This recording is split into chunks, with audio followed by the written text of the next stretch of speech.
Pues bien, hermanos, vamos a la palabra del Señor. Quiero invitarlos a continuar meditando conmigo sobre el texto, pero vamos a hacer algo diferente hoy, porque quería mantenerme al día con ustedes y con el ministerio en inglés. La vida se me ha hecho más compleja desde que yo tengo que predicar continuamente 2 sermones en español, en inglés. Muchas veces tengo que ajustar el contenido para nosotros, para nuestra cultura y nuestra configuración especial como ministerio en español y como comunidad latina. Lo predico en inglés, lo traduzco lingüísticamente, pero también lo tengo que traducir a nivel cultural, espiritual y que sea más conforme a lo que ustedes, como yo conozco mis ovejas, que espero bastante, lo que ustedes necesitan en particular y su particular configuración como comunidad. Pero sí quiero mantener más o menos un balance entre las dos iglesias y predicar algo similar para que siempre nos mantengamos en la misma onda, ¿no? En un sentido hablando. Y esta mañana yo hablaba basándome en el libro de Eclesiastés, que ya pronto vamos a terminar, y hay tanto más que podríamos continuar predicando este maravilloso libro, pero hay muchas otras cosas también que quiero tratar con ustedes.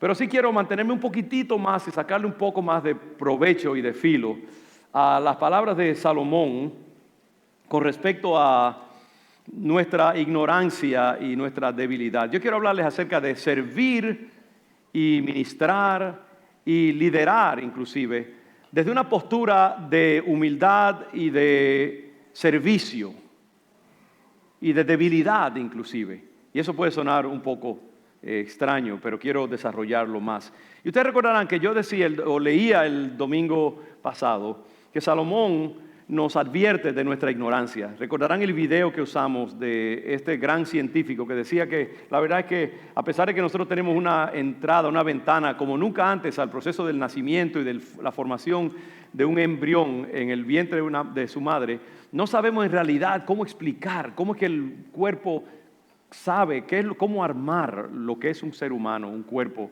humano, y cómo armar los órganos internos, el corazón, el cerebro. Es algo misterioso que la ciencia puede describir, pero no puede explicar en última instancia.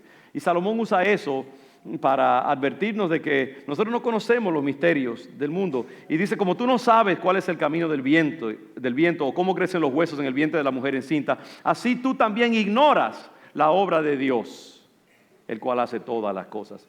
Y Salomón se toma tiempo para estrujarnos en la cara nuestra ignorancia, estrujarnos en la cara el límite de nuestros conocimientos. Y él dice, por esa razón, precisamente porque tú no conoces una cantidad de cosas y tú no sabes a veces qué es lo mejor en una situación, si esto o aquello. Y hay veces que tú mismo no sabes cuál es la mejor opción para tu vida.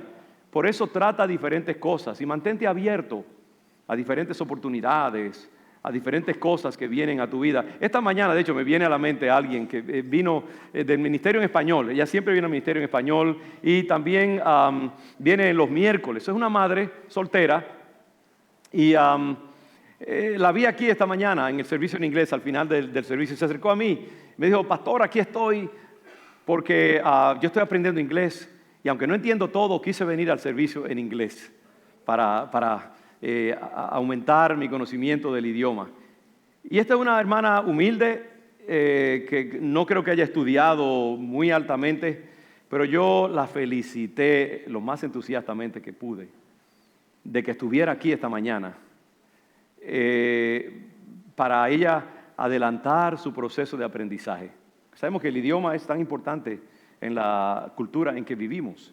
Y muchos de nosotros no pasamos años y años acá y no aprendemos el idioma. Yo quiero animarles también a ustedes mismos que estudien, ella está saliéndose de su zona de comodidad, probando algo diferente.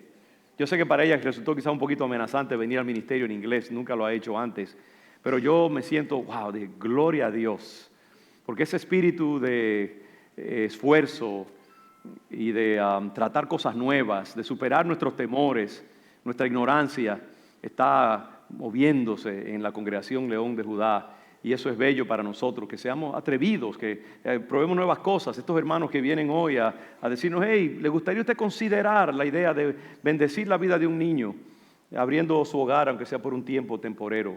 o para un niño que está en crisis y necesita un fin de semana o una semana o dos en lo que su familia se endereza o lo que sea. Estamos nosotros abiertos a nuevas situaciones y estamos dispuestos nosotros de nuestra ignorancia, reconociéndola, tratar algo nuevo y diferente. Y eso es lo que Salomón dice, de que como no sabemos estos misterios, en la mañana sembremos nuestra semilla, en la tarde no dejemos reposar nuestra mano, porque no sabemos cuál es lo mejor, si esto o aquello, o si lo uno y lo otro es igualmente bueno. Nuestra ignorancia, y de eso yo quiero hablarles, pero en una manera diferente. Quiero usar pasajes del Nuevo Testamento partiendo de esa premisa de Salomón, que somos seres frágiles y somos seres ignorantes de muchas cosas, pero no podemos dejar que eso nos impida de vivir vidas osadas, vidas emprendedoras, probar nuevas cosas, sino todo lo contrario. Reconociendo nuestra debilidad, reconociendo nuestra ignorancia, debemos entonces emprender nuevas cosas. Y yo les hablaba acerca de cómo este edificio fue bendecido en muchas maneras, y los otros dos también, en los proyectos de construcción que hemos tenido a través de los años, de estar dispuestos a reconocer nuestra ignorancia.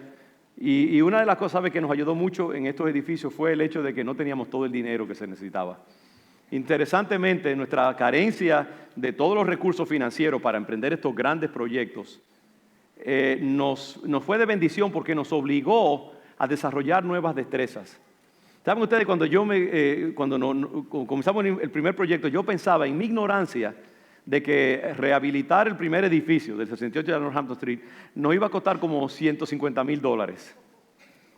Y cuando nosotros nos metimos ahí a ese edificio, que comenzamos a hablar con el departamento de inspecciones, con los ingenieros y los arquitectos, esa cantidad se multiplicó varias veces.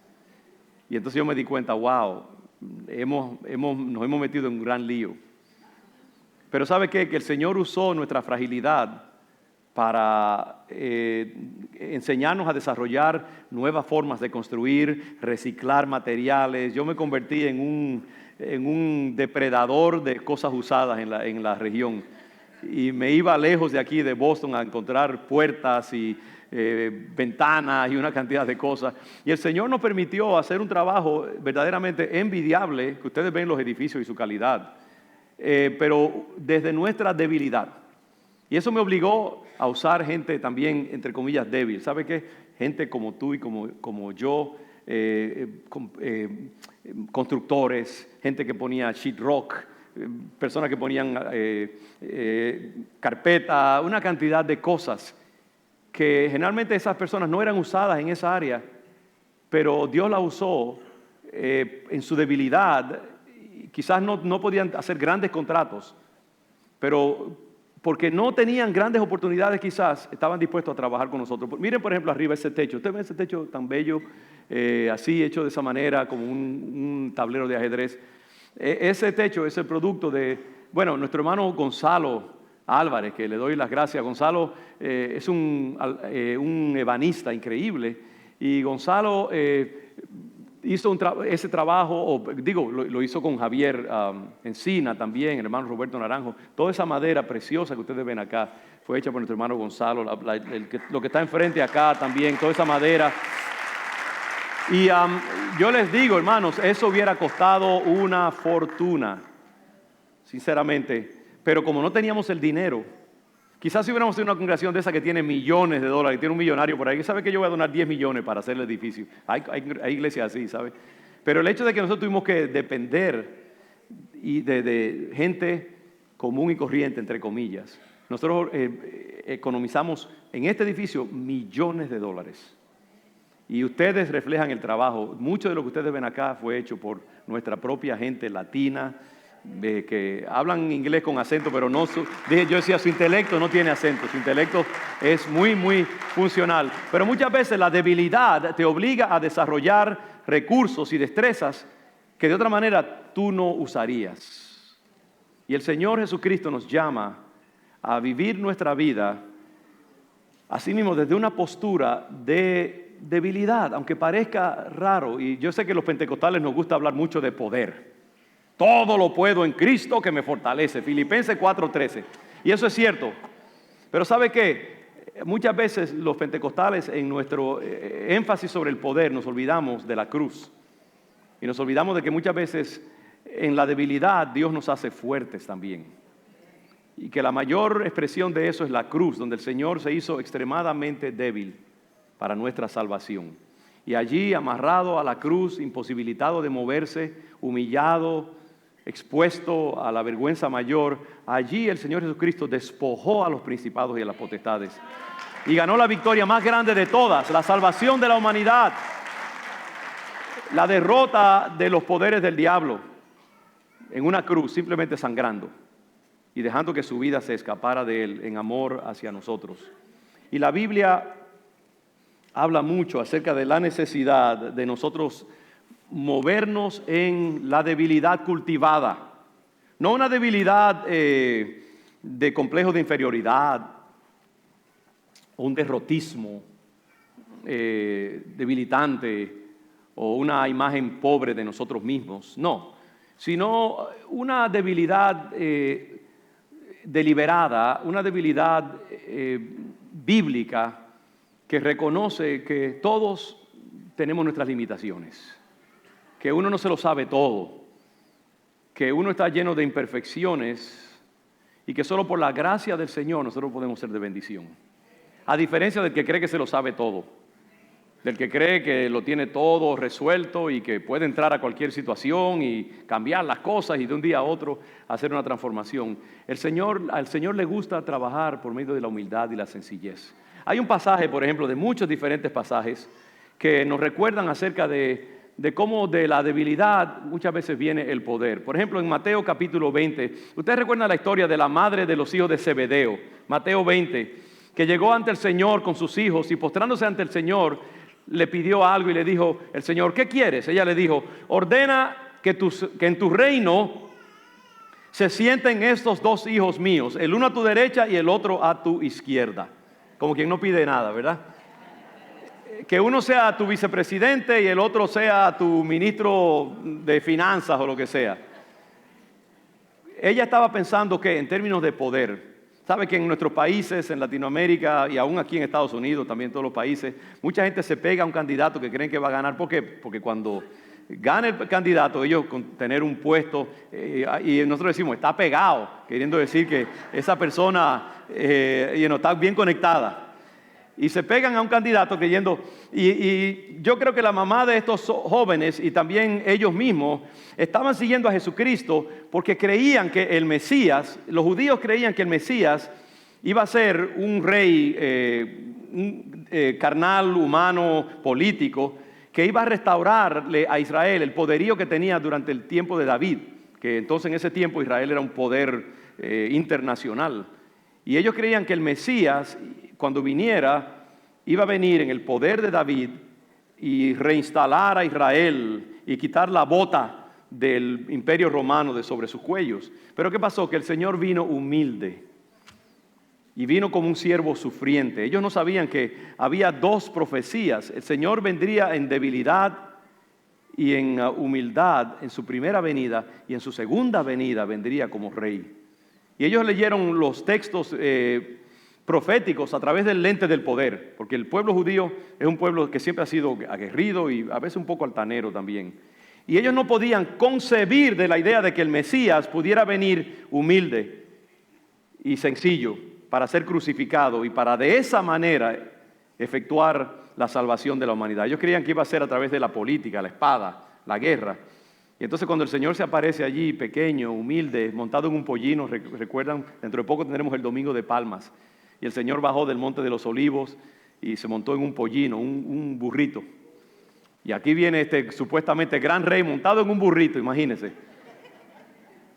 Y esta mujer y sus hijos, yo creo que estaban allí con Cristo porque creían que Él era el Mesías, pero cuando Él llegaba en su poder, ellos querían estar pegados. Ellos querían estar uno a la diestra y otro a la siniestra. Esa mamá les pide, porque así son los patrones del mundo. El mundo busca siempre ventaja, poder, señorío, ganancia para gobernar. Entonces el Señor escucha, me imagino con una sonrisa un poquito escéptica y como divertido de la ignorancia de esta mujer.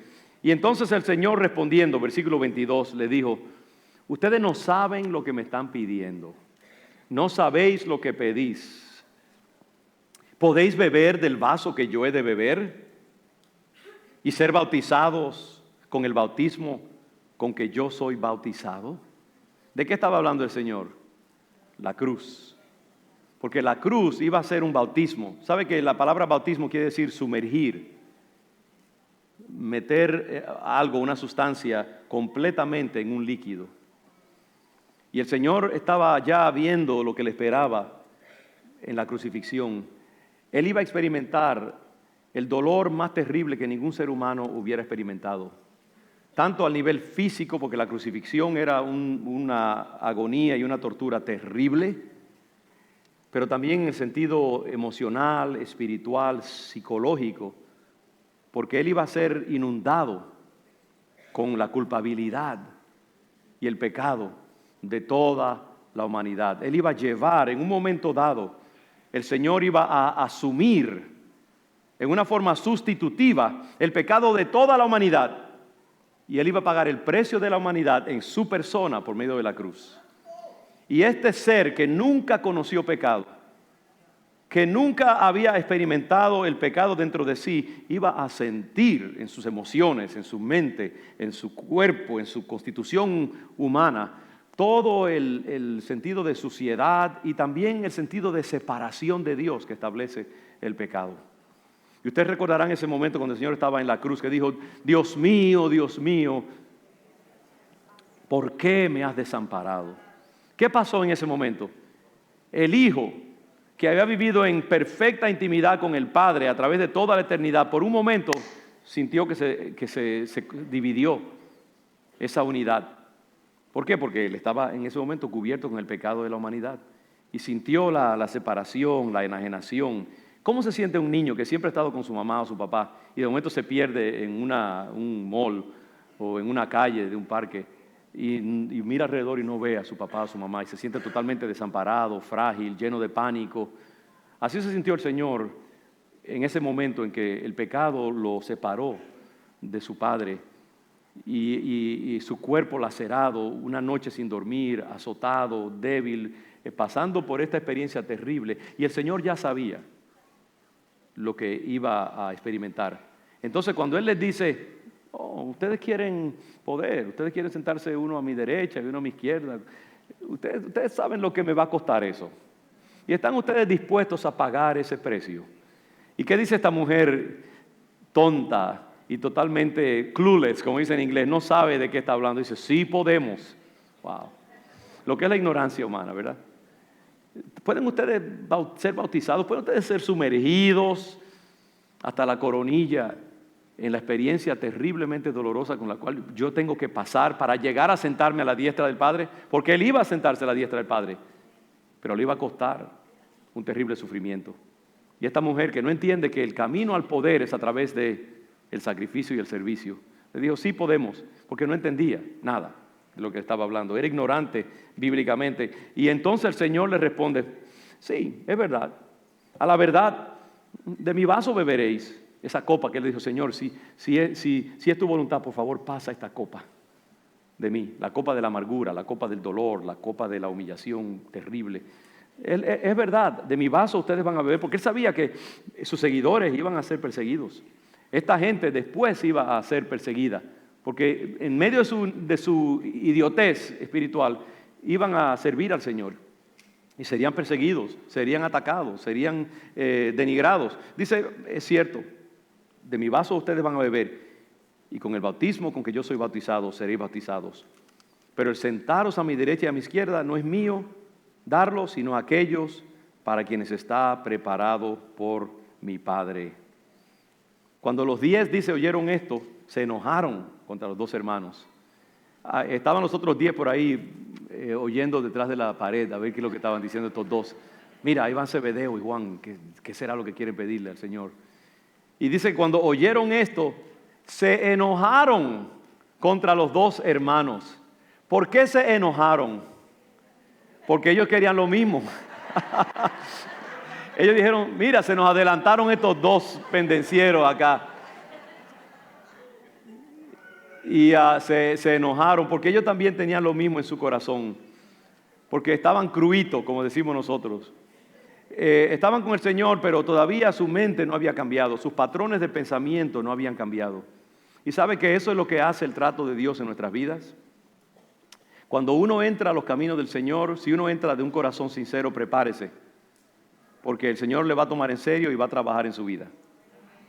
Los que invitan a la gente a venir a Cristo porque todo les va a ir bien, porque van a tener la casa que desean y el novio de 6 pies con 4, de ojos azules y los 2 hijos perfectamente comportados y el trabajo ideal.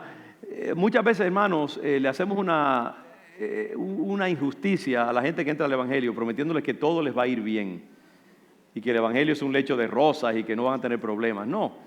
¿Sabe que muchas veces el amor de Dios es tan poderoso que nos pasa por el trapiche? Cuando venimos al Evangelio, Dios quiere formar hombres y mujeres que puedan ser usados por Él para bendecir a otros, para sanar a otros. Hombres y mujeres quebrantados, hombres y mujeres desangrados, hombres y mujeres a veces un poco débiles, pero entonces capacitados para ser usados por Dios grandemente. Y entonces Dios a veces... ¿Sabes qué? Que muchas veces mientras más grande tu prueba, más cerca está Dios de ti. Y a veces decimos lo contrario, ¿no? Muchas veces la gente cuando está pasando por situaciones difíciles y pruebas dice, Señor, ¿por qué me dejaste? ¿Dónde estás? Y Él va a decir, aquí estoy, pegado de tu oído, cerca de ti.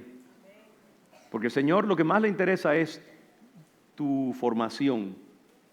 Porque si Él te forma, entonces tú podrás ser de bendición para Él y de bendición para muchos. Entonces sí, el Señor le dijo, ustedes van a pasar por la cruz para poder ser lo que yo quiero que sean.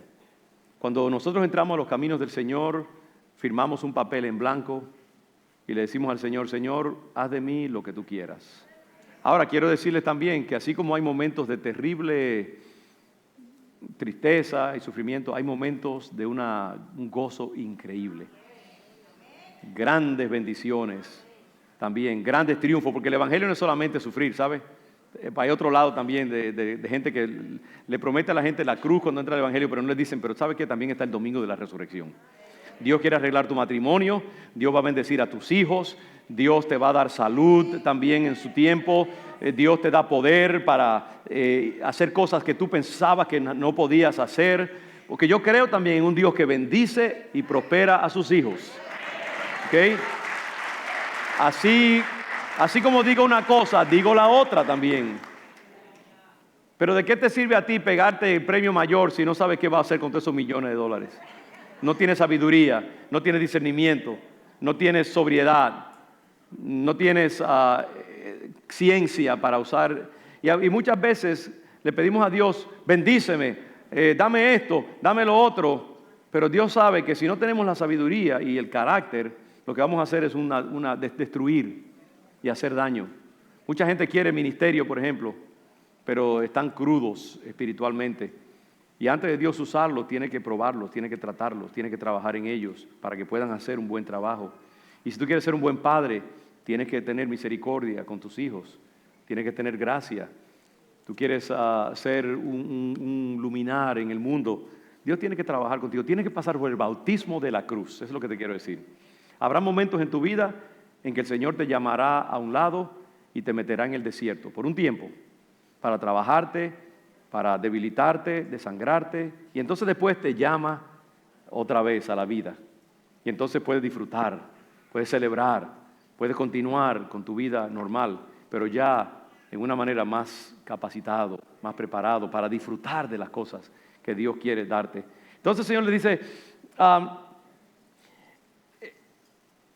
entonces Jesús llamándolos, porque se dio cuenta de lo que estaba pasando entre ellos, de esta pugna de poder y de esta sensibilidad no tratada, que pensaba conforme a los patrones del mundo, el Señor los llama, como el maestro que Él era, y los sienta a todos.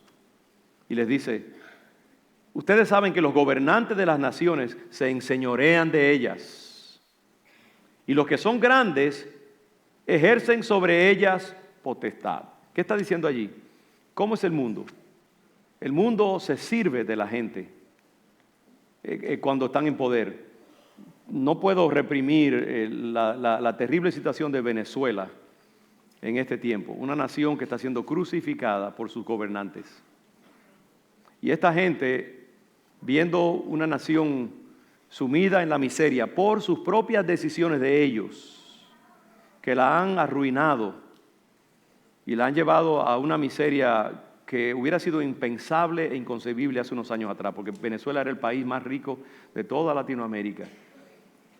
Pero esta gente entró al poder con esta idea de manipular, de mentir, de controlar al pueblo.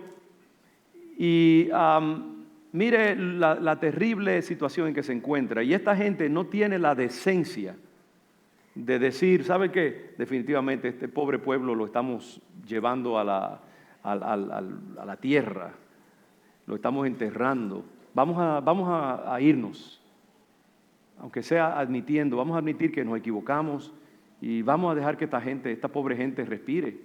O sea, pero no, están ahí enconados, no vamos para ningún lado. Y ese es el patrón del mundo, hermanos, ¿saben? Es el patrón, el mundo, aún en esta nación y en otras naciones del mundo, el patrón del hombre sin Dios. El patrón del hombre, la mujer que no tiene un corazón tierno y un corazón de servicio y un corazón de misericordia. Los gobernantes hacen eso, los gobernantes se sirven del pobre en muchas maneras sutiles y no tan sutiles. Y se engordan a expensas del pobre. Esta nación misma, esta nación que es la nación más sofisticada del mundo, ahora mismo tiene la concentración más grande de poder y de dinero en una minoría. El 1% de esta nación tiene más del 60% de los recursos y la riqueza. Y en los últimos 20, 30 años, esta nación se ha hecho cada día más y más una nación donde el poder y el dinero está concentrado en un grupito de corporaciones. Hace 20 años un billonario era una cosa pero muy rara. Hoy en día hay cientos de billonarios en esta nación y hay cientos de billonarios que tienen decenas de billones de dólares y hay uno que otro que tiene 100 billones de dólares. ¿Y por qué? Porque el poder se ha ido concentrando más y más y más en un grupo reducido de gente y entonces el pobre se ha ido haciendo más y más pobre. Y hoy en día las corporaciones tienen grandes maneras de hacerse ricas y de manipularnos a nosotros y sacarnos más dinero. Todas estas grandes corporaciones, Amazon, Google, Microsoft, nómbrelas, están acumulando. Porque una vez que tú tienes cierto grado de poder, tú puedes tener más y más poder. Puedes manipular la prensa, puedes manipular el mercadeo, puedes manipular el cine y los medios de comunicación. Entonces tú te haces más y más rico y vas acumulando y vas quitando al pequeño. Y ese es el mundo en que nosotros vivimos. El mundo del cual habla, de hecho, Eclesiastés, un mundo lleno de pecado y un mundo donde en última instancia parece como que estamos progresando, pero en realidad estamos yendo más hacia atrás, porque el mundo sin Dios es un mundo perdido. Solamente Cristo puede traer paz a las naciones. Solamente Cristo puede traer una solución a la pobreza, al hambre, a la opresión del pobre. Solamente Jesús. Y déjeme decirle que mi corazón sangra por el día en que las naciones se postren ante los pies de Cristo y digan, te tendemos nuestro poder, ayúdanos a salir hacia adelante, enséñanos la respuesta. Las naciones del mundo están como están porque no se han humillado ante Dios. La criatura ha querido separarse del Creador, creyendo que en la independencia precisamente y en el poder hay poder, pero no. El orgullo, la arrogancia, el creernos que no necesitamos de Dios nos ha llevado a la miseria. Y por eso mientras más progresa el mundo, más triste se hace, porque no hemos aprendido a quebrantarnos delante de Dios. Y yo les quiero decir en este día, hermanos, y me incluyo en ese llamado, que Dios quiere corazones contritos y humillados. Yo te animo en el nombre del Señor, ahora mismo, a decir, Padre, yo sé que sin ti no soy nada, que necesito tu sabiduría cada día. Necesito tu entendimiento, tu perdón, tu misericordia, tu gracia cada día. Y cada mañana cuando tú te levantes, antes de ir a tu trabajo, antes de emprender las labores de ser una madre, una ama de casa, una persona que trabaja en alguna posición, lo primero que tienes que hacer, tírate a los pies del Señor y di: Padre, dame hoy las moneditas que necesito para este día. Dame hoy la provisión que necesito, porque solo no lo puedo hacer. Te necesito a ti y necesito tu gracia. Si tú tienes hijos a quienes tienes que enseñar, pídele al Señor sabiduría para darle buen consejo. Y dile al Padre: Señor, yo no puedo estar con mis hijos cuando están en la escuela, pero guíalos tú, cúbrelos con tu sangre, protege sus cabezas de toda influencia negativa, toca sus corazones, provéele buenos maestros, líbralos de manos sucias que quieran ensuciar sus cuerpos, líbralos de doctrinas demoníacas que quieran contaminar su mente y llevarlos por el camino del error. Y yo los encomiendo a ti, Padre. Y cuando tú te hagas débil y tú entiendas que sin Dios y su ayuda tú no puedes hacer nada, entonces Dios quizás va a tener misericordia, y la va a tener, porque la palabra dice: al corazón contrito y humillado no despreciarás tú, oh Dios.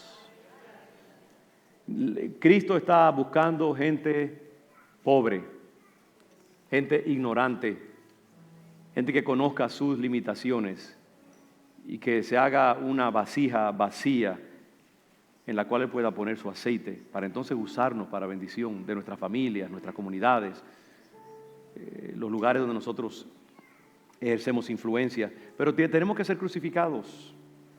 Nunca renunciemos, nunca rechacemos la cruz. Nunca rechacemos los tratos de Dios. Y la cruz va a venir no en la forma de un madero cruzado, va a venir en forma de experiencias que te van a recordar de tu debilidad. Te van a recordar de que tú necesitas de Dios. Podrá ser una enfermedad que le vas a pedir al Señor: líbrame de ella, pero Dios va a decir: ¿sabes qué? Te la voy a dejar un tiempecito más allí. Y a veces Él te va a querer sanar, claro que sí. Pero a veces va a decidir: eso te lo voy a dejar ahí, esa copita, para que te la tomes un sorbito al día, un poquito. Y tenemos que decirle: Señor, bástate mi gracia, o bástame tu gracia, mejor dicho, ¿no? Entonces el Señor les dice a ellos: los líderes de las naciones se enseñorean de ellas, y los que son grandes ejercen sobre ellas potestad. Y aquí está la clave: mas entre vosotros no será así, sino que el que quiera hacerse grande entre vosotros será vuestro servidor, y el que quiera ser el primero entre vosotros será vuestro siervo. Como el Hijo del Hombre no vino para ser servido, sino para servir y para dar su vida en rescate por muchos.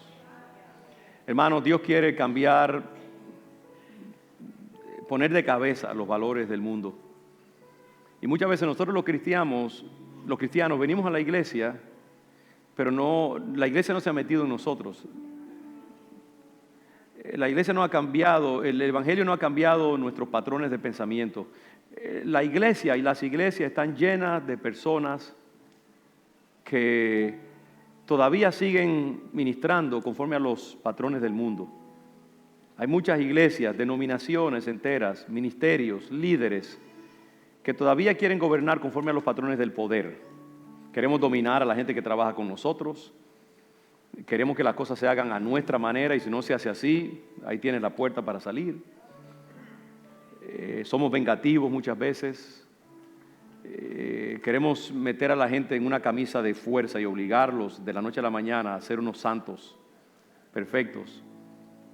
Y muchas veces nuestros ministerios lo que hacen es que reflejan el egoísmo, el conflicto, el rencor, el dominio, cosas que no obedecen ni reflejan los valores de nuestro Señor Jesucristo, que es nuestro Maestro y nuestro ejemplo.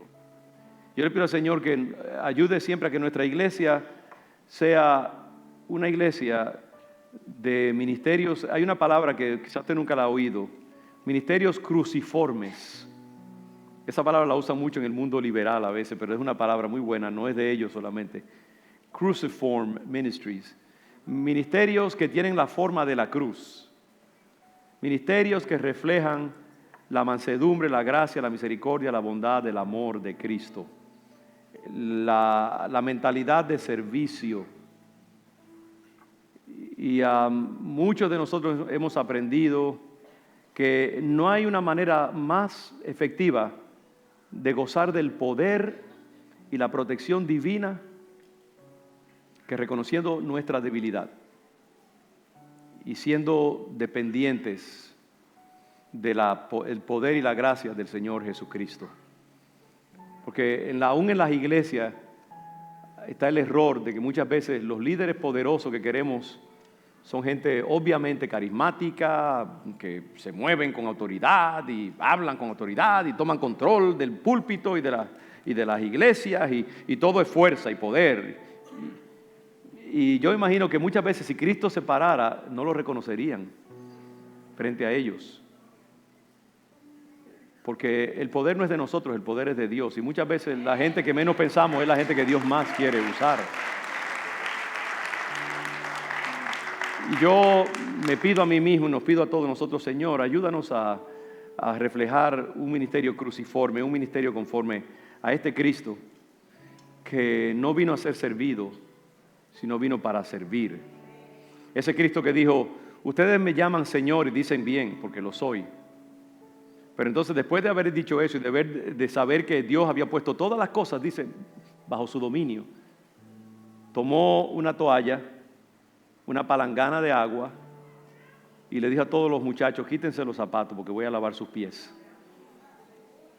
Y dejó una imagen gráfica que ha servido a través de los siglos para simbolizar la humildad, la sencillez de corazón, el servicio a los demás. Y el Señor lavó esos pies polvorientos, probablemente, de sus discípulos que tenían sandalias que se llenaban de polvo los pies. Y les lavó los pies. Él, el creador de los átomos, de los cuales estaba hecha la toalla y el agua misma que Él usó para lavar los pies. Él fue el creador. Y le lavó los pies a ellos, dejando una imagen de que nosotros somos llamados, hermanos, a servir. Padre, esposo, tú estás llamado a servir a tu esposa. Estás llamado a servir a tus hijos. La Biblia dice, someteos los unos a los otros. Padre, no llevéis a ira a vuestros hijos. Aún en la paternidad y en la maternidad, nosotros tenemos que servirnos unos a otros. Los esposos tienen que servirse unos a otros. El esposo tiene que desvivirse por servir a su esposa en todo lo que pueda y bendecirla en todo lo que pueda. Yo espero que Meche no me diga, hey, eso no es verdad, hermano. Cuando se establece una sociedad de mutuo servicio, esa es la cosa más bella que hay en el mundo, hermanos, en el hogar. La gracia de Dios entra. Pero cuando hay dominio, cuando hay control, cuando hay egoísmo, despreocúpese que ahí entra todo mal. Y la persona que no aprende a ser generosa y a servir a los demás, va a darse contra la pared muchísimas veces. Les digo, hermanos, no hay mejor defensa contra la vida y contra el diablo que la humildad y la sencillez de corazón. La mayor protección, el mayor poder. Date a los demás, sirve a los tuyos. Si tú eres jefe de un departamento, sirve a tu gente y no tengas temor, porque te van a amar y te van a respetar más. Siempre y cuando, claro, también uno ejemplifica, no es que uno sea un muñeco de trapo, no. Pero no hay nada más bello que cuando la fortaleza está cubierta por una cobertura de servicio, de amor, de gracia, de humildad, de mansedumbre. Ese es el poder más grande. El diablo no sabe qué hacer con una persona que está cubierta con la gracia y la mansedumbre de Jesús. Y todos necesitamos tomarnos una dosis. Yo mismo que predico ese mensaje, debo tomarme mi buena cucharada de humildad y de servicio, pero yo sé dónde está mi llamado, y es el llamado tuyo también, a servir, a darte, a ser humilde, a sujetar tu carne, a bendecir a otros, a ser tolerante, mansos. Eso es lo que Dios quiere para este mundo. Es lo único que puede salvar esta humanidad. Y yo pido en esta mañana que, como nos dice Salomón, gózate en tu debilidad y gózate en tu ignorancia. Bienaventurados los pobres en espíritu, porque de ellos es el reino de los cielos. Que Dios nos bendiga. Bajemos nuestras cabezas. Bajemos nuestra cabeza. Yo mismo me he visto de esa cobertura. Yo necesito de esa sencillez de Dios. Y tú también. ¿Por qué no tomas un segundo ahora para decirle, Padre, necesito que tu gracia el Espíritu de Cristo sea conmigo en mi caminar, donde quiera que yo estoy. Ayúdame a ser un ejemplo, una manifestación de la gracia y el Espíritu de Jesús. Yo te digo que cuando tú comiences a darte a los demás, tú vas a ver la gloria de Dios entrar en tu vida. No busques tu propia ganancia.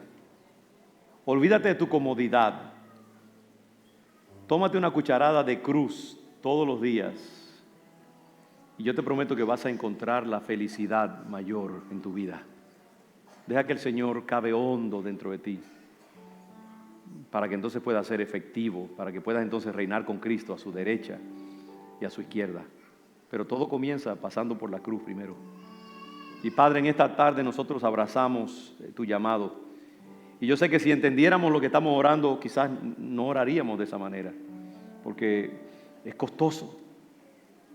Pero a la misma vez sabemos que es a través de ese bautismo, esa crucifixión del yo, que podemos llegar a ser poderosos, podemos llegar a ser felices, podemos llegar a ser de bendición a nuestras comunidades, a nuestros hogares, a nuestros lugares de trabajo. Y yo pido que ese valor que yo he predicado y proclamado se convierta en un valor que rija y controle y gobierne esta comunidad todos sus días. Que el Espíritu de Jesús se haga cada vez más manifiesto entre nosotros y que esta comunidad sea conocida para gloria de Dios como una familia de misericordia, de gracia, de generosidad, de amor, de darnos, de incomodarnos para que otros puedan estar cómodos, sabiendo que al dar nosotros recibiremos también mucho, mucho más de ti. Gracias por tu llamado a gozarnos en nuestra debilidad. A ti damos toda la gloria y toda la honra en el nombre de Jesús. Amén y amén. Que el Señor les bendiga, mis hermanos. Amén.